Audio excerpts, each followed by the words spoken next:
Childhood is meant to be a time of innocence. We watch children play Little League. We watch them color pictures in front of us. How can that child take another life? For a 10-year-old girl, killing is just another game. It was no surprise to me that Mary began killing. The only surprise is that she did it so soon. A schoolyard plot ends in murder without mercy. She started reciting the Lord's Prayer. Obviously, she knew she was going to die. And teenage passion explodes in a bloody rampage. I will prove to you how much I love you by killing my grandparents. These are deadly women who are not yet women. They are the Youngbloods.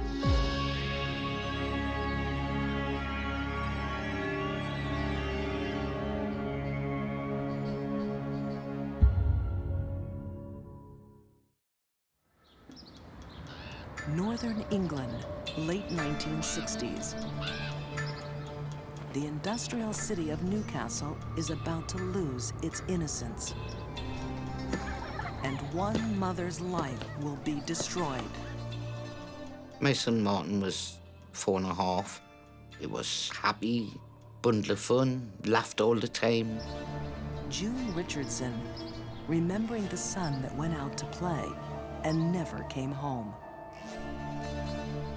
He was my first child, and used to run around the house singing "We All Live in a Yellow Submarine." That was his favourite song. And he was just a lovely little chap. One afternoon in May 1968, a construction worker makes a shocking discovery. Martin Brown's tiny body lying lifeless on the floor of a derelict house. Get an ambulance, man. Get an ambulance! A knock came on the door, and it was one of the women from up the street. She said, "Martin's been hurt." And that's all she said.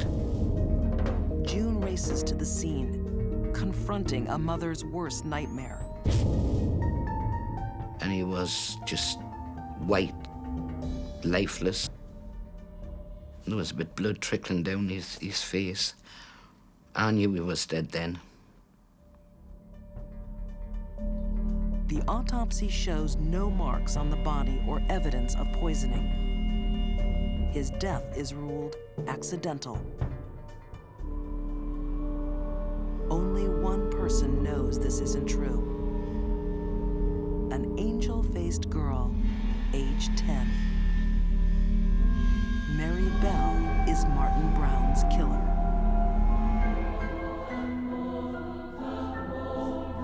While other 10-year-old children are out playing with dolls, having sleepovers with their friends, picnics, amusement parks, Mary Bell is killing. Crime writer M. William Phelps has studied Mary's case closely. He can see why no one would suspect a child. We watch children play Little League. We watch them color pictures in front of us in a coloring book.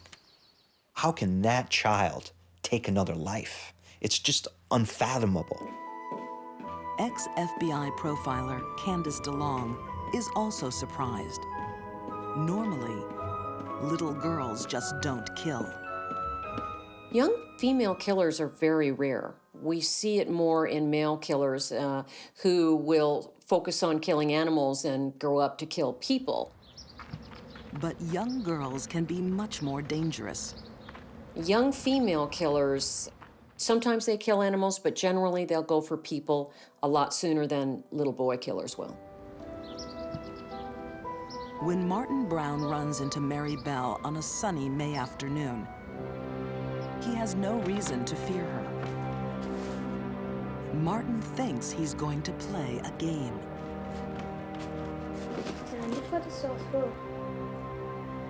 She knelt him down, she put her hands around his neck.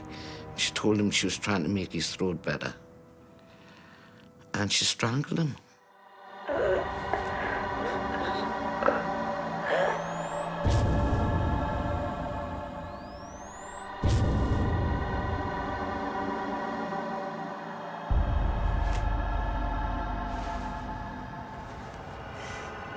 It doesn't take much pressure at all. As a matter of fact, the younger the child, the easier it is to do. Forensic pathologist Janice Amatuzio knows just how Mary was able to kill without being detected. Sometimes, if suffocation or strangulation are done gradually or lightly, there may be very few external marks. Mary gets away with murder. But does a young child realize what they've done? A child's personality and brain are still developing, so they are going to lack the ability to fully understand what they're doing. They may understand that they're killing, but not why or the consequences, that the person they're killing is not going to wake up. Mary seems to understand death all too well. She makes a macabre visit to Martin's grieving mother. About 2 days after, a knock came to the door. And it was Mary Bell standing at the door. Hello, Mrs. Hutchinson. And she said, I've come to see Martin. And I just turned around and I says, I'm sorry, darling, but Martin's dead. Oh, no. Oh, she says, I know he's dead. She says, I want to see him in his coffin.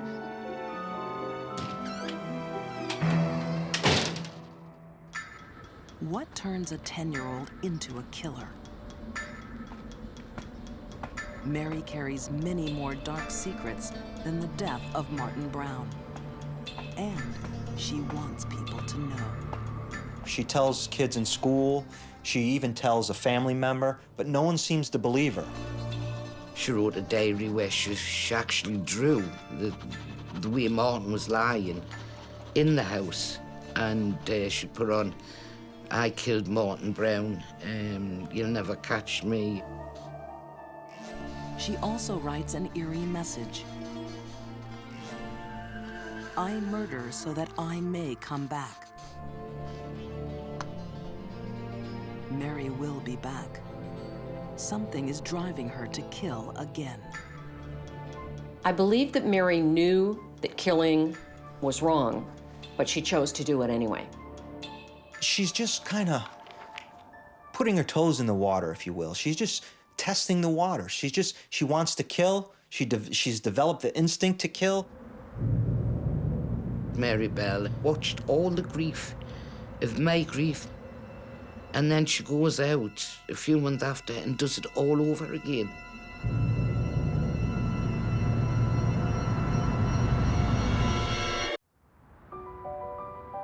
The city of Newcastle in northern England has a killer in its midst. No one suspects a 10-year-old girl, Mary Bell. But Mary isn't like the other children playing on the streets. Her home life is dark and sadistic.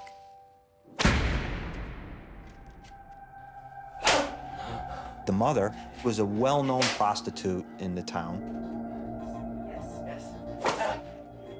Mary, at an early age, begins to see her mother performing sexual acts. And many of the sexual acts that she performed were violent sexual acts. Betty Bell was 17 when she gave birth to Mary.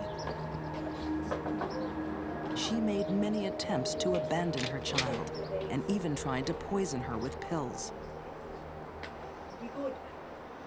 Mary became a killer because of the horrible things she was subjected to at the hands of someone who was supposed to love her.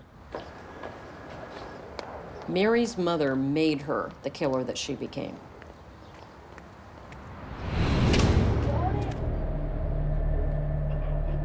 A month after getting away with the murder of Martin Brown, Mary is preparing to kill again. Mary Bell was known to be a bully with other children.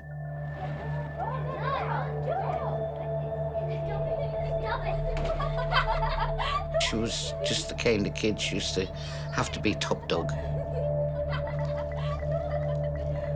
One girl barely escapes a game that goes too far. Mary's next target won't be so lucky.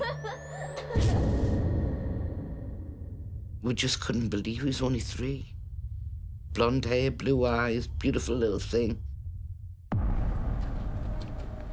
Mary finds 4-year-old Brian Howe playing in the street. This time she has a friend with her, 13-year-old Norma. Once again, she strangles her victim. Imagine a 3 or 4-year-old gasping for air, kicking and screaming, trying everything he could do to survive. I can tell you that strangulation is not a fun way to die. Supported by a partner in crime, Mary becomes much more violent. What's different about the second murder is Mary begins to develop her signature. She begins to develop a way that she's gonna now start to kill and leave her mark on her victims. She decided to cut him. She actually cut her initials. She cut her M and N in, Mary Norma. Serial killers leave all kinds of the trademarks at a crime scene because they want to stage a cat and mouse with the cops, number 1. Number 2, they want to get caught. Mary leaves one more horrific calling card, a clue about a terrible secret in her life. She tried to cut his little private parts off. It's just totally unbelievable. When Mary killed little boys, as we know, she also appeared to be sexually involved with the body. This is all recreating the terrible crime that was done to her.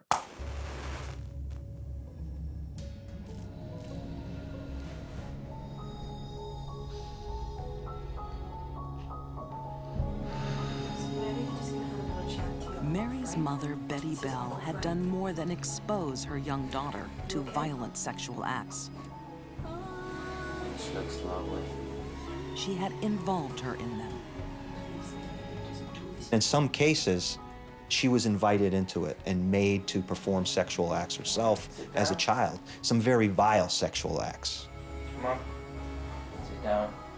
Sit down. Mary made the statement, "I like to hurt things weaker than me." In hurting things weaker than her, she was recreating when she was the weak one being hurt by an adult, either sexually or physically.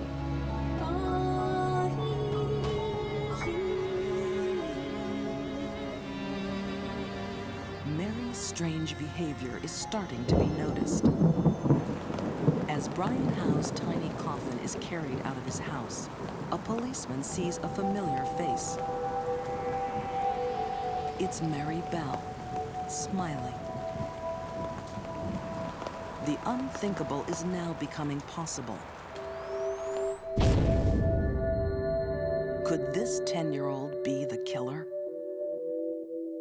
Children differ from adults when they kill in that they rarely cover up their crimes well, and they don't generally have the cunning and guile to fool a lot of people about what they did.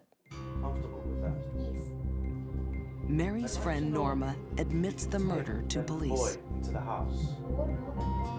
Mary won't confess so easily. But the evidence is mounting. Where have you seen that? Written admissions, drawings of Martin Brown's crime scene, and the bloody M carved into Brian Howe's stomach. Police have a case. June Richardson is there in court for the judgment of her son's killer.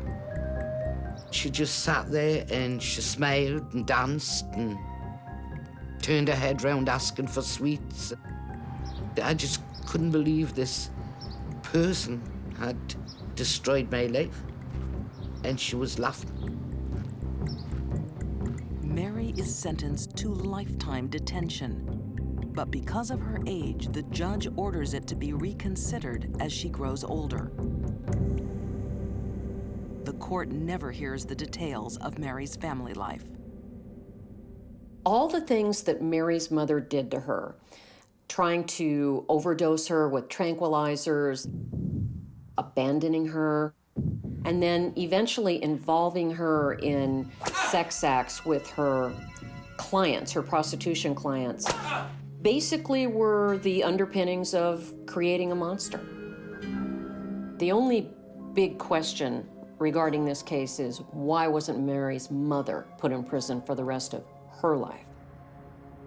After 12 years in juvenile institutions, Mary is deemed safe to be released on parole. Today, she has a new identity and lives in anonymity. She also has a child of her own. She has never offended again. I think she should have served the rest of her life in prison. And I certainly disagree with her being able to have children or grandchildren. I don't know if you know, but it is Mother's Day today, and I'm missing a Mother's Day card.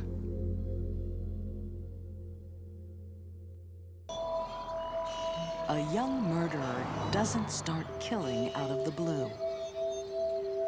It's hard to accept the warning signs from a child, but missing them can be deadly. Fayetteville, Georgia. A quiet, sleepy city of God-fearing folk. One of the neat things about living here is just to see how people have a love for God. Local Reverend Glenn Stringham tends to a tight-knit Baptist congregation.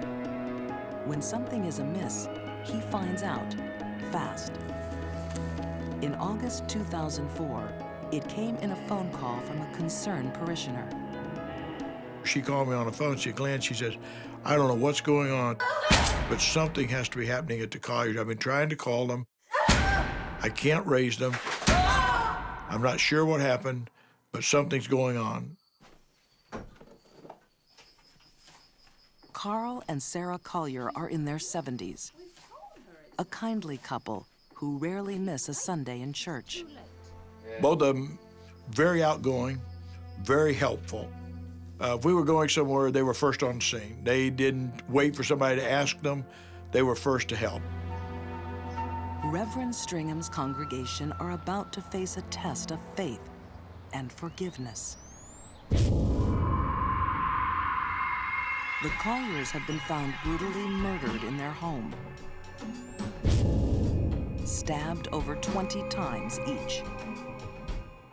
This crime scene in particular was probably the most bloody, horrifying, violent crime scene I've ever seen in my life. Adding to the horror, the identity of one of the killers. It's the victim's granddaughter, Holly Harvey. She is 15 years old. Holly is one of the most dangerous teenage offenders I'm aware of. She was not a Sunday school girl. She was not a girl that would adhere to the Collier's rules. Holly wanted to do what Holly wanted to do, irregardless of any rules and regulations set forth by the Colliers. Author Dale Hudson needed to know, what turns a teenager into a killer? In researching a book on the case, Dale soon discovers that Holly Harvey's problems began at home. Her mother and her father had divorced at an early age. Holly was left to the care of her mother. There were a lot of parties. There was a lot of inappropriate social behavior, a lot of immoral behavior, and Holly was pretty much left to herself. It only gets worse when Holly's mother is jailed on drug charges. The Colliers do what they think is right and take in their wayward granddaughter. But the strict rules of a retired Baptist couple are not for her. She was not a child that was going to be obedient. She was accustomed to living her own life. Holly's mother, Carla, allowed her to smoke marijuana. Carla allowed her daughter to live a promiscuous lifestyle without any boundaries. It's a lifestyle that's incubating a killer. Although there are plenty of sullen teenagers, not all of them have the childhood history that Holly did. Holly was hell-bent for a path of destruction starting much earlier in her life. This was in Holly's soul long before the night it happened. Boiling with anger and resentment, Holly finds a soulmate, 16-year-old Sandy Ketchum. There were a lot of similarities between Holly and Sandy. They both grew up without the parental guidance that most children get. They both grew up in a dysfunctional family. They had been abandoned by their parents and left to their own. They sought solace and they found comfort in each other. Sandy and Holly are inseparable. They take drugs together and begin a sexual relationship. Holly is now on a collision course with her conservative grandparents. It will end in catastrophe. For many teenagers, every relationship is a matter of life and death. They must have it or they will die. Sometimes that's taken to an extreme.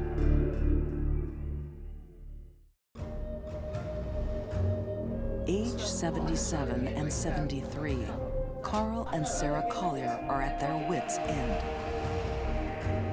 Their 15-year-old granddaughter, Holly, lives under the Colliers' roof, but not under their control. I think it had to do with the fact that her grandparents said, look, you're in our house, we do want you to live by the rules, and she didn't want to live by the rules. Holly's drug taking is a problem. So is her lesbian lover, Sandy. Old-fashioned discipline is met with frightening threats. They were at a loss of what to do.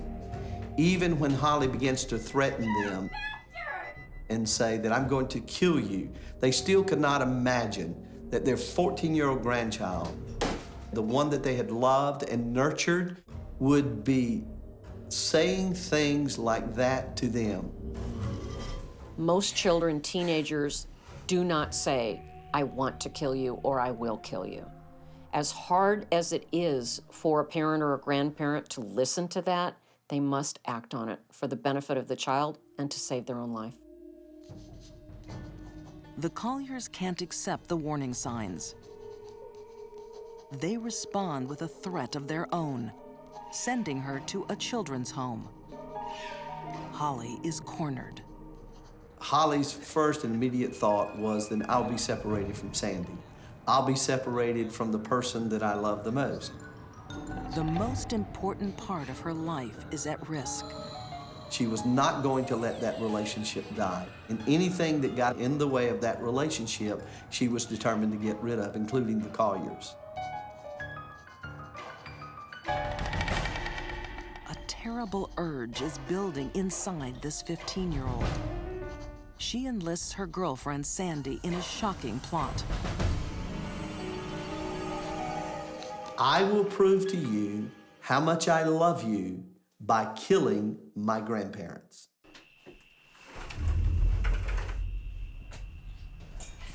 Sandy. On the eve of the killing, Sandy sneaks into Holly's bedroom, and their deadly plan takes shape. Part of Holly's plan for murder was to compose a to-do list. On her forearm, she wrote 4 words. These were her cue words for murder: kill, keys, money, and jewelry. The to-do list that Holly wrote on her arm indicates a level of extreme detachment from the violence that was about to happen.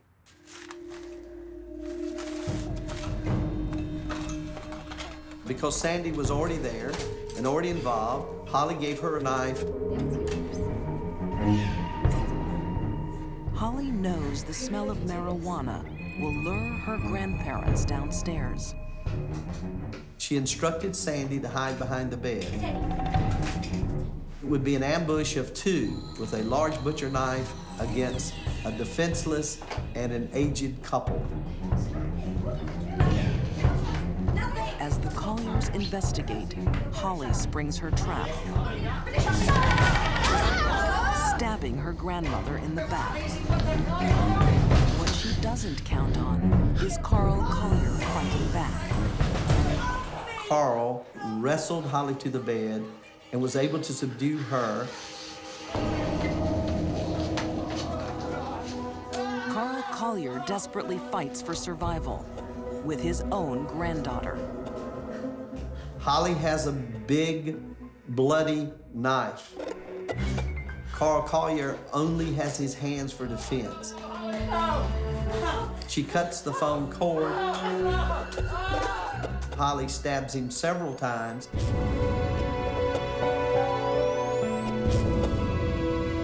Holly isn't finished. Sandy says to Holly, "Your grandmother's alive. Maybe we can get help for her."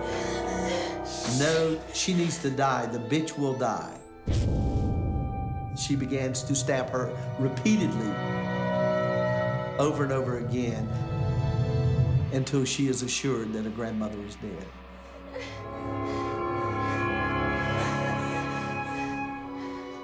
Dripping in blood, the two young girls stand in a scene of shocking devastation. It was unimaginable, the most horrifying thing that anyone had to have stepped into.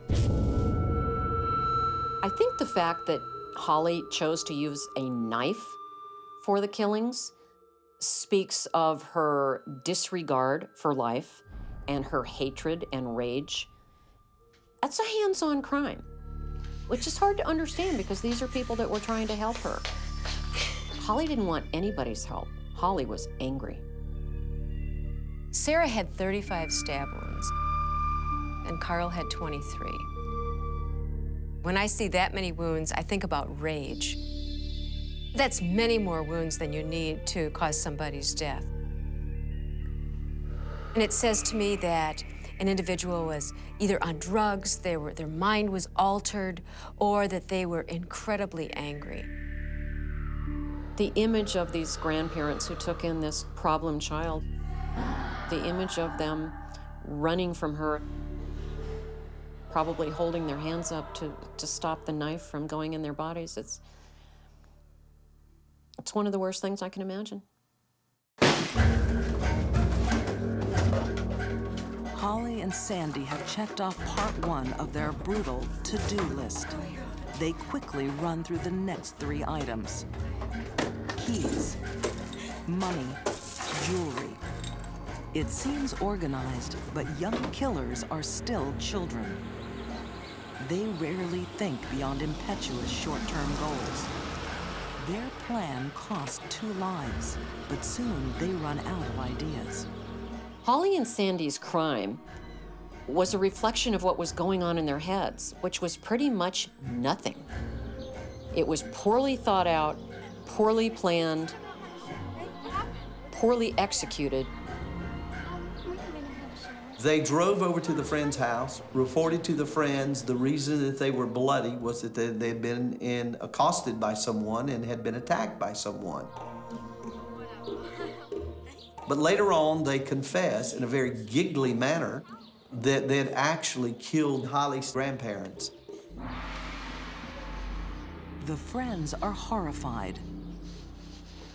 It's not long before police trace their truck and their cell phone calls. Holly and Sandy's dream of a new life of freedom is over. Holly very much resented authority. She very much resented people who wouldn't let her do whatever she wanted to do. To criminal profiler Candace DeLong, Holly was sending out all the warning signals of a deadly young woman. If she didn't kill her grandparents, someone else would have felt her fury. What might she have done later in life if she were not caught to someone who wouldn't share their soda pop with her? Dangerous, dangerous woman.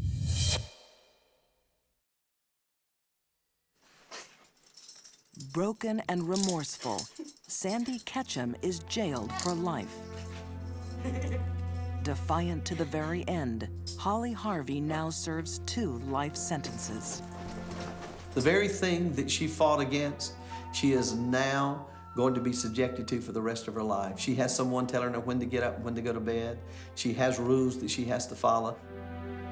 It is ironic, the very authority that she fought with the Colliers that she's subjected to now and will be hopefully for the rest of her life.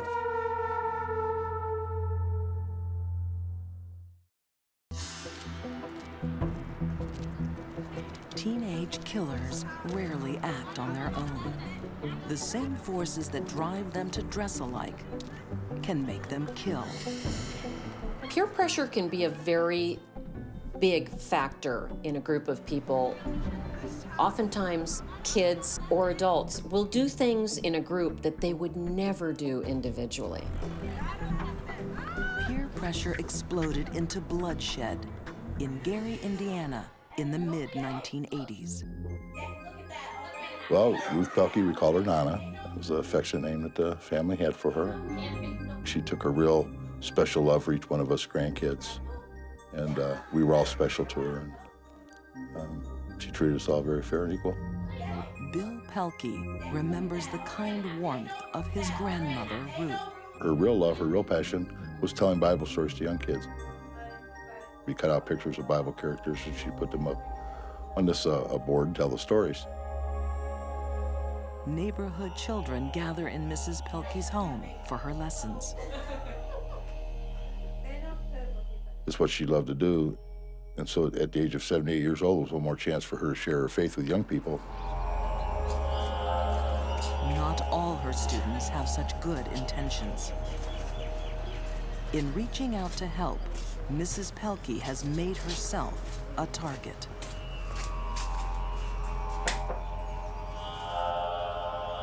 When these 4 girls knocked on her door and said they want to take Bible lessons, Nana said, come on in.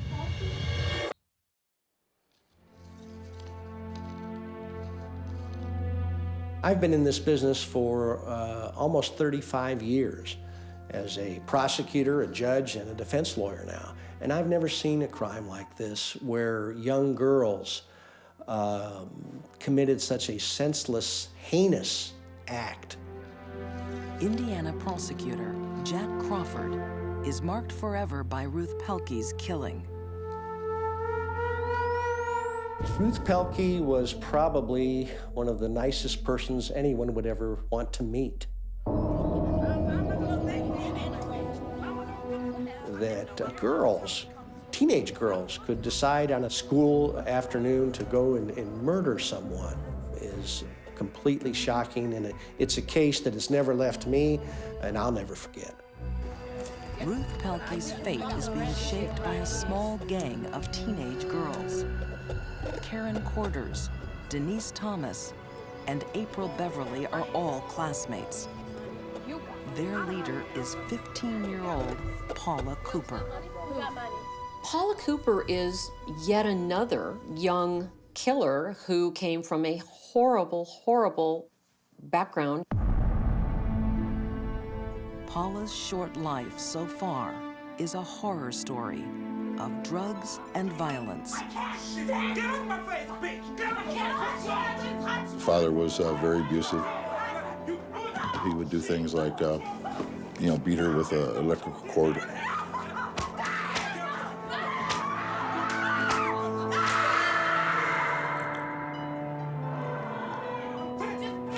She was in and out of school. She watched her mother being sexually assaulted.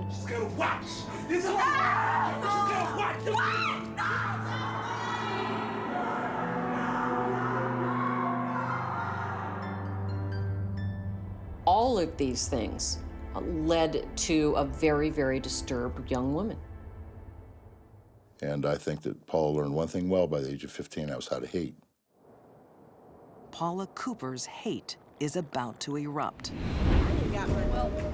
Paula planned it with 3 other young girls who were high school classmates of hers. And they had had a discussion amongst themselves about places where they thought they could get some money. Do y'all even have money? You want to go IK, you don't have money? You got money. I don't have money. And one of the girls, April Beverly, came up with the idea that she knew a Bible studies teacher in the neighborhood who she thought might have some cash on hand. Mrs. Pelkey is far from wealthy, but the 78-year-old is trusting and defenseless. I'm April. The perfect victim. Paula Cooper was on a path of destruction. She wanted to kill someone. They chose to kill someone who was helpless, someone they knew they could talk their way into. Ruth Pelkey opens her door with love in her heart. But she innocently lets in seething hate.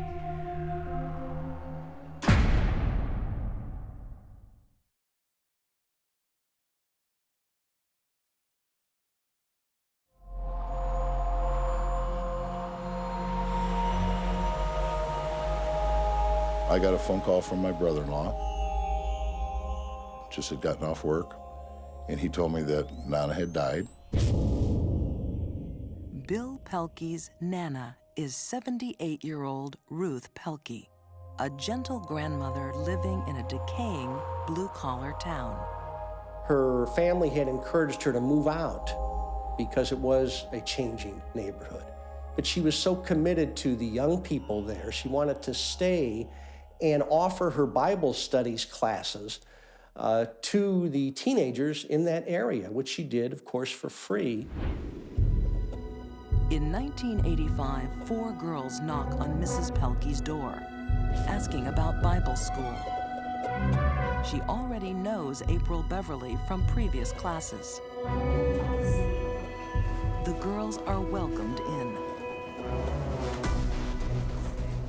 Schoolgirls from the 9th grade are about to become a pack of killers, led by Paula Cooper.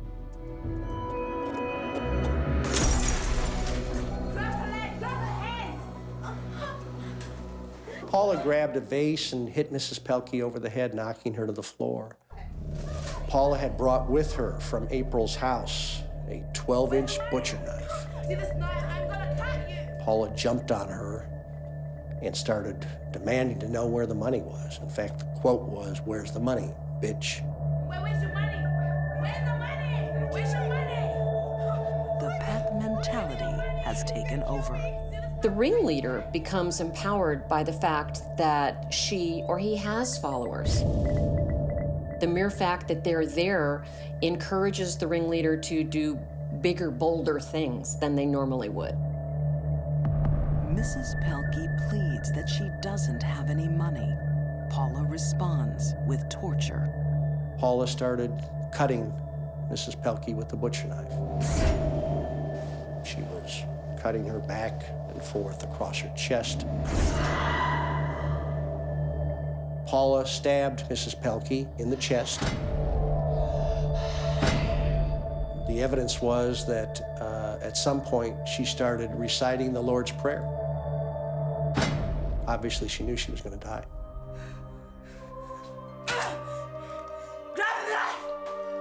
And it's Paula Cooper who orders her death.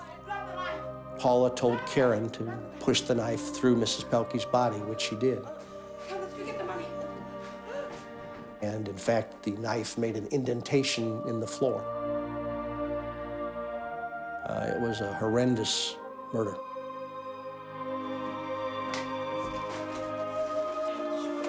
Money might have been the apparent motive, but I believe the motive was to kill Ruth Pelkey, and the robbery was incidental. You don't stab someone 33 times because you want their watch. They went there to kill her. She was on the dining room floor. That's where my father found her body. It's the dining room where our family gathered every year for Christmas and Easter and Thanksgiving and birthdays and happy, joyous occasions. And every time I would think about Nana, I would picture her butchered on that dining room floor, and it was just a terrible, painful thing to even think about Nana. Mrs. Mrs. Pelkey built a life on family and trust. Paula Cooper learned to trust no one. I think the attacks on Ruth Pelkey were so vicious because that's what was in Paula's heart, a rage to destroy something because she had been destroyed so many times in her 15 years on this earth. The girls leave the house with just $10 and the keys to Mrs. Pelkey's car. Paula leaves her jacket behind. In the pocket, a prescription for birth control pills with her name on it.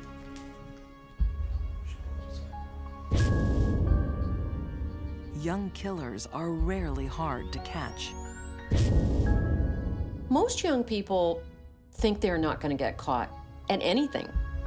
Shoplifting a candy bar, let alone murder. They tend to think they're smarter than everyone else, and also they tend to not cover up their crime so well. And they're oftentimes surprised when they get caught. Even more surprised are the residents of Gary. Once the community realized it was young people and then young girls, there was shock in the community that 4 young teenage girls could commit a crime like this. People couldn't believe it. Paula Cooper is found guilty of murder. At age 16, she becomes the youngest person ever on Indiana's death row. Her 3 followers get lengthy prison terms.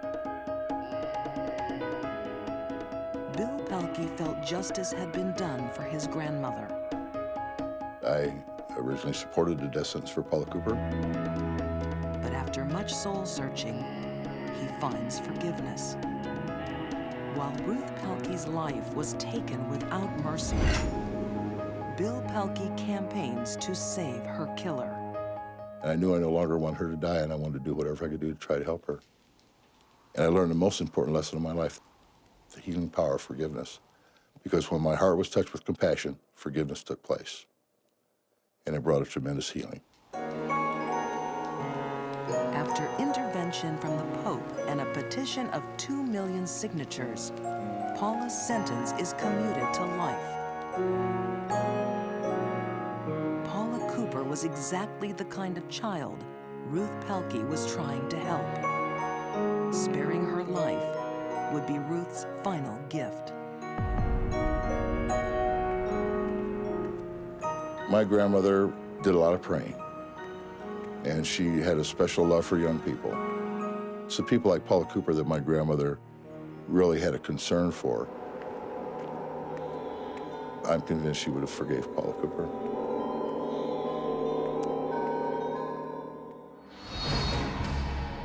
These deadly women became killers while they were still girls. Scarred by abuse, they were young, impetuous, and dangerous. Haunted by her dark past, Mary Bell killed to take control. Holly Harvey brutally lashed out at authority. And Paula Cooper's boiling hate destroyed an innocent victim.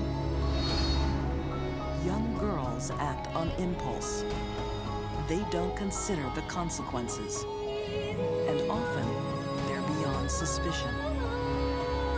That makes the young bloods some of the deadliest women of all.